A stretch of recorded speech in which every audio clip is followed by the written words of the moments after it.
Hello friends, welcome back to my channel. Today, after so long, I am going to read one slok from Bhagwad Gita, slok number 10th. Our strength is immeasurable and we are perfectly protected by grandfather Bhishma, whereas the strength of Pandavas, carefully protected by Bhim, is limited. Purport.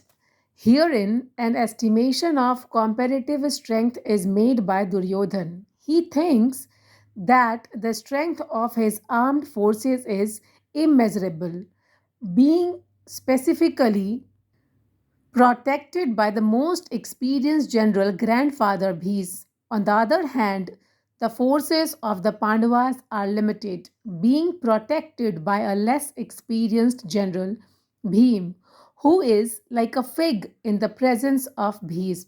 Duryodhan was always envious of Bhim because he knew perfectly well that if he should die at all, he would only be killed by Bhim.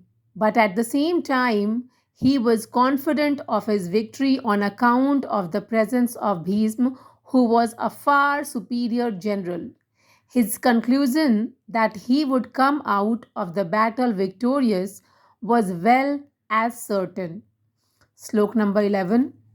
All of you must now give full support of Grandfather Bhis as you stand at your respective strategic points of entrance into the flanks of the army. Purport.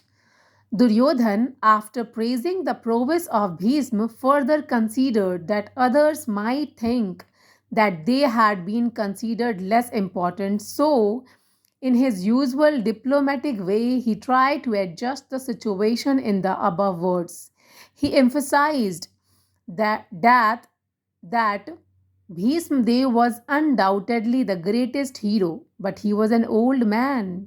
So everyone must especially think of his protection from all sides. He might become engaged in the fight and the enemy might take advantage of his full engagement on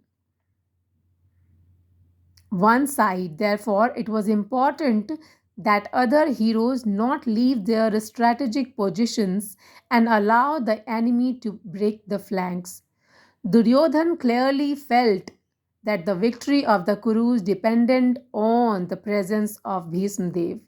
He was confident of the full support of Bhismadev and Dronacharya in the battle because he well knew that they did not even speak a word when Arjun's wife Draupadi, in her helpless condition, had appealed to them for justice while she was being forced to appear naked in the presence of the great generals in the assembly.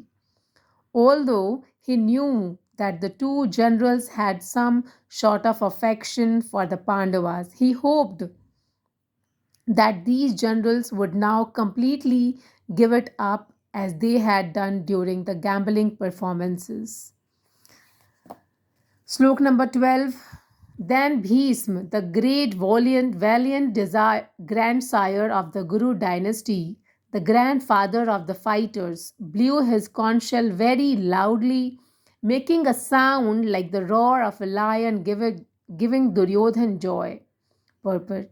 The grandsire of the Kuru dynasty could understand the inner meaning of the heart of his grandson Duryodhan, and out of his natural compassion for him, he tried to cheer him by blowing his conch shell very loudly, befitting his position as a lion. Indirectly, by the symbolism of the conch shell, he informed his depressed grandson Duryodhan that he had no chance of victory in the battle because the supreme Lord Krishna was on the other side. But still, it was his duty to conduct the fight, and no pains would be spared in that connection.